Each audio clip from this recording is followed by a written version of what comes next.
Recently, I shared how you can save Magic Mask 2 in DaVinci Resolve 20 by taking the blue mask output from the Magic Mask node to the green RGB output of the color page, then back on the edit page re-render the mask in place so we never have to retract Magic Mask in future versions. But today, let's dive further in Fusion and learn how to really refine the rendered Magic Mask and fix bad edges and just give that AI generated mask some of your personal manual artist touch. Chapters are marked. Step 1, Slap Comp. I generated out some different images here to use as different backgrounds, but I want to show you how you can combine these quickly in Fusion. If you just want to do that without any of the extra refinement, what I'll do, because I already rendered this out, this is a ProRes file, I don't need this on my timeline anymore. I want to get back to my native color pixels. I will right click on my clip, I'll say decompose to original, and then I'm going to right click again and say remove attributes because it's black because it's showing an unrendered Magic Mask. Hit apply, and now we can go into Fusion and try out some of these different backgrounds and sort of see how these might work rather than having this shed in the background. That's what I thought would be fun to do today. So we're going to Fusion. And once we open up Fusion, I'm working mid-flow vertical. It's the top-down layout under workspaces if you want to do that. I always need to bring my media out down below. So I'm working top-down. I need to go to my media pool. Just click that to grab our background images in. So I've got 3 of those that I'm pulling in. So media in 2, 3, and 4 look like this, this, and this. And all of this footage is going to be available on Cutting Club if you join. It's a great way to support the channel. Nonetheless, I need to pull in my roto, the rendered out Magic Mask shot, right? And that's under my renders folder right here. So here's my rendered out roto. How do I apply this to the footage so I can comp one over the other? Well, the idea is to comp in Fusion, you just merge what you want on top over what you want behind. So you take the output of what you want on top, okay? This is the output of what I want on top, over what I want behind, and just kiss these 2 outputs, and that will actually automatically generate a merge. So the point of these nodes is the color matters, the position doesn't really matter. So yellow means background, green's foreground. Here's the comp, but it has no mask. It doesn't know what to cut out yet. That's kind of the point of this guy right here, but there's no mask generated, or there's no alpha channel generated out of this when you render as ProRes 422, which is what I like to do. But we can generate the alpha really easily using a tool that's called bitmap. So let's do that. I'm going to move this up out of the way. I'm going to add a tool called bitmap with shift space. And the bitmap tool also has a mask input, so just be careful how you connect this. But I'm going to take the output of the rendered out Magic Mask, stick this into the yellow background of bitmap, and once I do this, nothing really happens. I pick and flick to load it into the viewer. The reason why is the channel is really key to how you set this up. So I want to make sure the channel here is set to luminance, and now we actually have an alpha channel. I can stick this directly into the merge, and there we go, we have a slap comp. If we take the output of merge, go back to media out, go to the edit page and say, oh, we're done. Here's our before, shift D, here's our after, but we have so much more we can do to this to make this really, really nice and refine the mask. Core mask and edge mask. Originally, if we take a look at just our mask over here, this bitmap tool, I want to point something out. We don't actually have a real solid mask to begin with.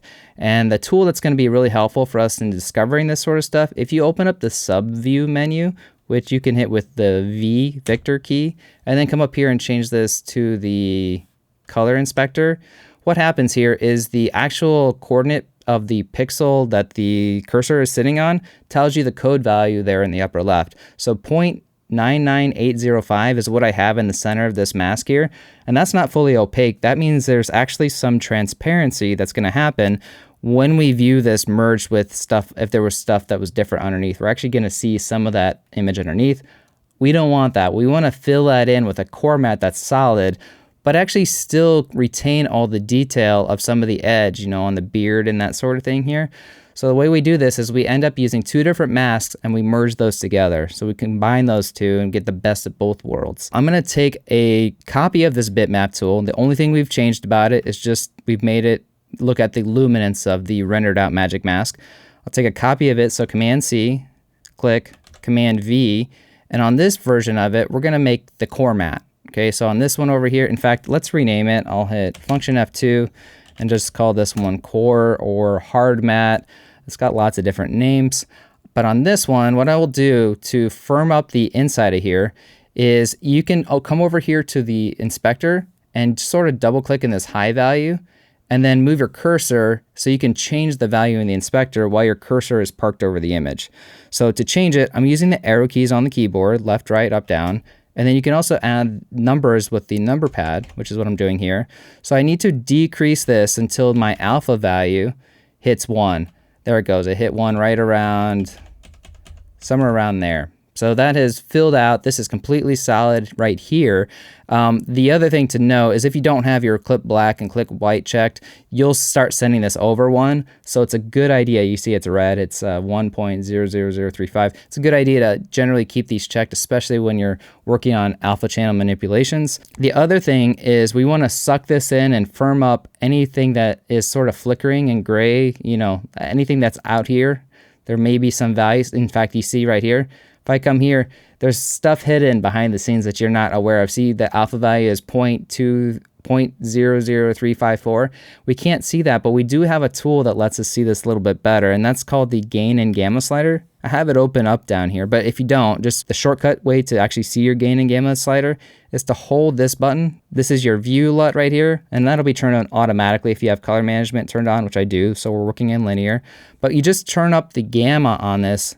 So this is called gamma slamming. So we can actually see what's actually happening there a little bit better on any sort of viewer. It's not changing the image, it's just giving us a better way of viewing that. So you can see indeed there's actually alpha values here that I probably don't want that were from the AI rendered mask. So to clean those up, we can take this core matte. We're gonna do this in a couple ways. First on the core matte, I'm gonna take the low value, which is what represents that black area, and I will just choke that in. And I don't need to necessarily have my cursor over here while I'm doing this. This is just more crude. And I'm gonna pull this in. So this core matte is gonna sit inside the edge matte. So I've got 2 mattes here. So this one should be pretty hard with no feathering between the two. In fact, I will just bring this down even further to try to get this so we're going straight from 1 to 0, something like that. So up here, there's actually some funny business going on where there's some transparency coming on. So then remember, the right side's affecting the white side of the image and the left side is affecting the black side. So I've sort of firmed up that area that I had a little bit of a hole on that part of my shirt.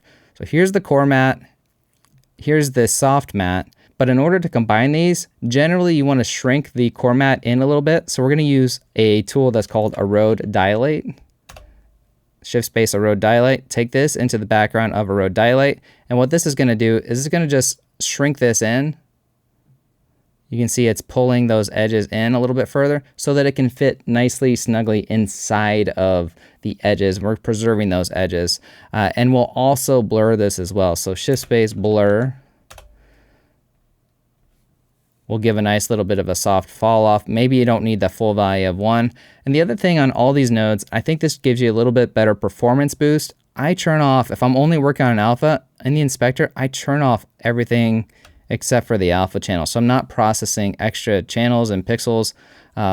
Maybe it's not necessary, but I think it's helpful. So the idea is here is my core matte, right? You can see this one is real solid. The edges are not very soft or detailed, but it fills in the solid center. And here's the edge mask, which is nice and soft, has that extra flicker there. I'm going to combine these. So how do you combine things in Fusion? You use a merge. Shift space, MRG. First, I'll take the soft edge mask. I'll stick that into the yellow background of it. Okay, and then I will take the core matte, the hard core matte, stick this into the foreground, the green foreground, and now we have a combined mask. Now we still have this edge stuff to deal with because it comes from the original one, but we're going to deal with that in the next step where we can control things using the color curves to sculpt that edge a little bit better. So now we're getting a little bit further. We're getting a little bit better. Let's take this and stick this into our slap comp. I'll bring my gamma slider back to where it was. And you can see if we look at this before we had added this core matte to it, you can see we filled in those edges. So step 2, we're looking pretty good. Color curves. I'm going to show you how you can color correct the edge to sculpt it using the curves tool to get rid of any of this extra flicker. So if I load the merge 2 into the viewer, I hit A for alpha, we bring our gamma slider up, you can see we still have quite a bit of that extra garbage there, we can clean this up a little bit further. And the curves tool is a great way to do it because it's really, really controllable. So I'm going to hit Shift Space, start typing curves, and make sure you grab color curves, not hue curves. I'll take the output of the merge tool, stick this into the yellow background of curves. And once this is loaded up into the viewer, I'm going to work on alpha only. Remember, we're just working on masks today. So I'm disabling the red, the green, the blue, and I'm going to pin a point right at 0.5, right at the center gamma point, so that I'm not really adjusting that too much. So I'm going to just click somewhere right there in the middle, and then I'll come back down here to my in, set that to 0.5, my out to 0.5. There we go. They're both at 0.5. And the nice thing about the curves tool is we have the ability, if you click in the middle of here and then lasso select this point, we have the ability of using some shortcut keys to flatten them out. So if I hit F to flatten, it kind of sculpted that edge. You see what just happened there? See that junk that went away? Without me even changing any other values other than putting a little bit of curve onto it, it cleaned that up. And I can do that on both ends if I need to. So if I want to take the other side of it, hit F to flatten, we can see what that does. Doesn't seem to be doing too much, so I might just actually take this low end. And the other thing that's nice to know, if you select this and just drag this number, we can really see how we're affecting that edge to get rid of any of that extra flicker that may exist in the alpha channel. As well as, just point this one out as a tip, if you open the spline editor down here, select the alpha, zoom to fit, you can do this in a much larger view as well down here, where you have the ability to select a point, hit T for transition. Let's do the zoom to fit, and you can drag this ease in and ease out value right here, which can really refine how you're sort of sculpting that edge. But that's enough of that. Let's take a look at what the result is now that we've cleaned that up even further there with a little bit of a lookup table over the color curves tool. I'll close the spline. Rather than taking the output of this soft comp, hard comp thing, let's take the output of this color curves result. Remember, that's where we came from. That's where we just went. Let's take the output of here, stick this into the mask input of our merge. So here's our result before adding the color curves, and here it is after. You can see we've cleaned that up quite a bit. If we take a look at it in the merge and bring our gamma back down to earth, we can see we've cleaned that up quite a bit. So we have a much cleaner edge. Combine real foreground. Now, what I'd like to do in this image here, I'm going to hit Command F, Control F to see the whole image. I actually want to take some of the original slope here and just use the background as a nice head extension. So how do we combine a separate mask into this? Well, it's really simple. We're just going to do that kind of like you did with the core matte and the edge mask. We're going to do that with a separate merge. So I'm going to take another mask tool, which is this time I'm going to grab the polygon tool up here. And while looking at my media in one, I'm going to draw out the slope of this hill here in my backyard so I can get rid of this shed. I don't want that shed. I want to be out in the mountains, right? So I'm going to click a point here with the polygon tool. I always like to draw polygons and stuff disconnected at first so I can see whatever image I'm actually trying to work on. And I'm just clicking points. If you drag, it makes it like a smooth point somewhere along the grass line there. So that I'm going to feather this thing out and combine it with the magic mask result. Shift O will close the mask, so that's a good shortcut to know when you're using these masks. So I've got this mask here that we've refined. I've got this mask here. How do you think we add these together? You guessed it. It's another merge. So I'm going to hit Shift Space MRG, or so you can do the kissing the output part too. I just want to show you the different ways. I'll take the output of the color curves tool, that part of that mask, into here, and I'll take this output, this polygon, stick this into the foreground, and we saw actually this will happen sometimes. It'll go into the mask input because it is a mask. We don't want to do that. I actually want this to go into the green foreground. So once it's done that, you can see that mask is combined. We probably need to feather off the edge of that, which is not going to be an issue, but just Command F real quick to show you how this will combine into our slap comp here.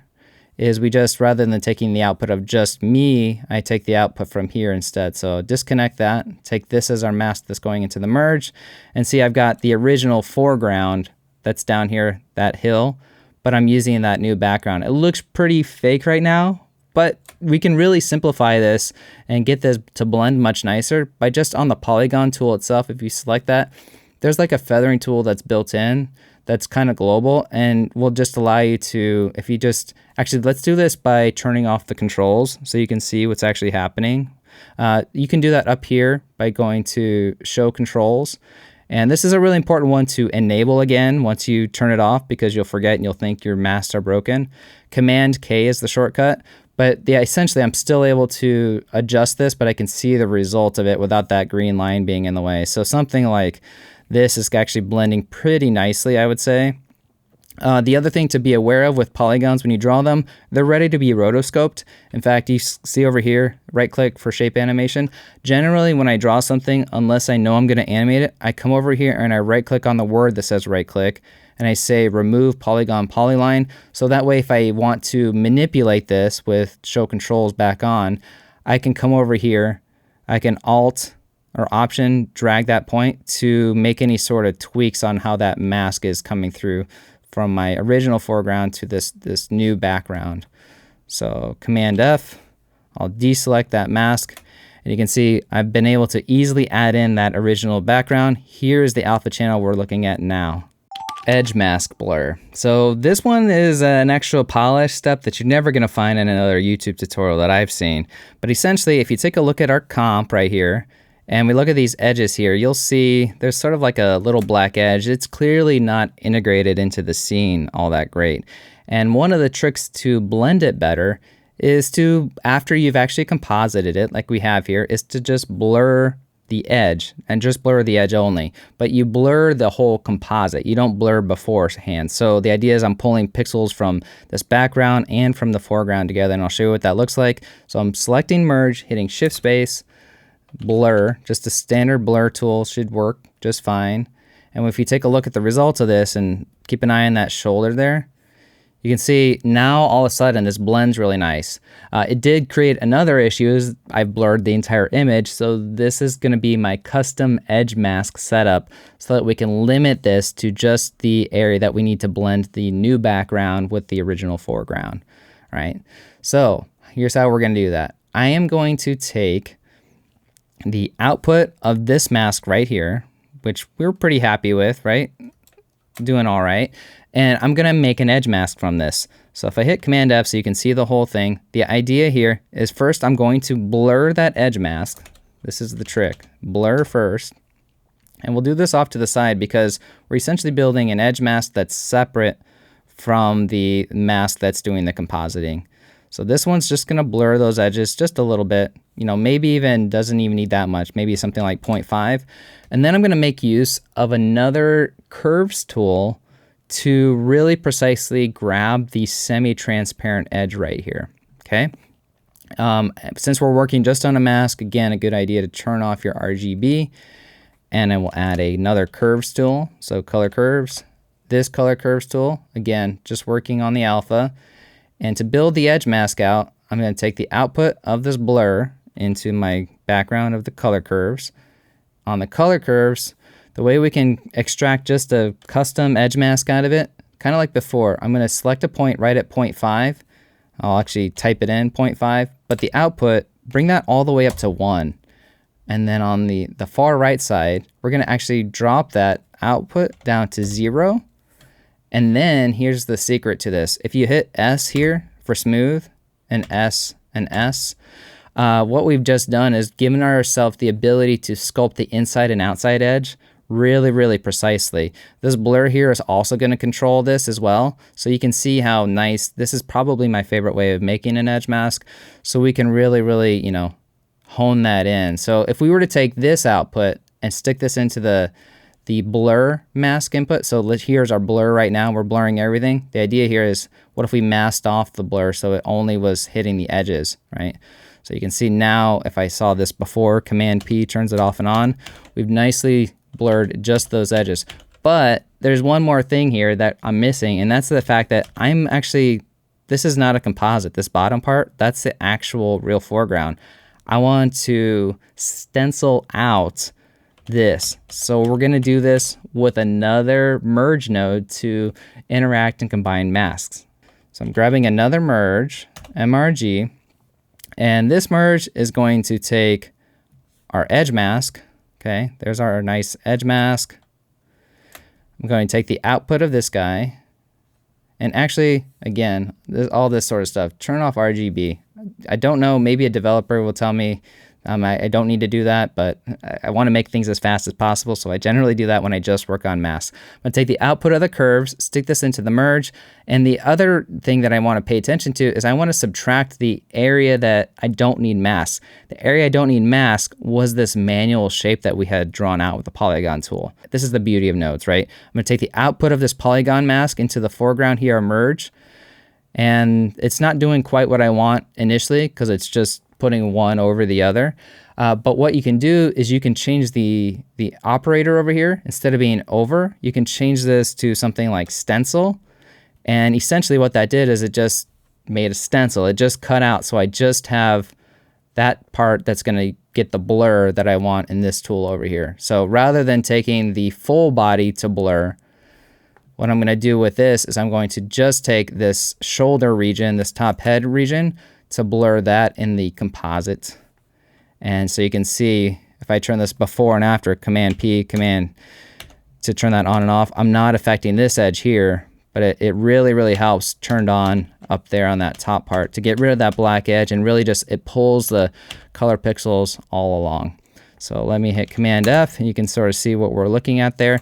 And the nice thing about all this is it's really dynamic. Once you set this mask up, you can go in and say your client wanted this background instead. I can just come over here, take the output of here, stick this into the merge, and let's look at the output of the blur. You know, I've got a result with that background. What if we want to use this background, this mountain shot instead? Just take this, stick this into the background, load this into the viewer. I've changed the background once again. So you can see it's really, really flexible, but there's more we can do to this to sell it even further, and we're going to look at that next. Film Look Creator Grain. DaVinci Resolve has a great grain generator tool that's on the color page as part of their Film Look Creator. If you haven't noticed, the image I'm working with to composite with, this right here, is denoised already, so there's not a lot of flicker in it. It's already taken care of. And the still images obviously have no movement, no grain, so we're going to add Film Look Creator Grain. I think I like this image the most, so we're going to go with this as our final. We'll go to the color page, add this extra polish. We'll go to Effects. I'm going to search for it. We'll call this one Film Look Creator, drag it onto the node. And as soon as I do that, I'm going to turn this to Clean Slate, and then just come down here. If you hit Shift F, you get a nice tall inspector over here. I like to have that because I have a low resolution monitor right now. I'm going to change this to grain, enable grain. I'll maybe make this 16 millimeter because this is for YouTube, to make it really, really obvious what's happening. And you can see if I scroll in here, that looks like I'm pretty well integrated into this fake background set extension, all from the simple rendered out magic mask from the edit page. Back on the edit page, this is the final result. If I pause and I hit Shift D, you'll see the before. Looks like I pretty nicely manipulated that magic mask to work with. Now, my name is Chadwick. I super appreciate you. This is Creative Video Tips. This footage is actually available for you to download and start to play along with and learn how to combine masks by joining the Cutting Club. Go to creativevideotips.com/cutting club. You'll not only get access to this clip, but a lot more for all my free YouTube tutorials. And because there's so much more to learn, I'll see you in the next video.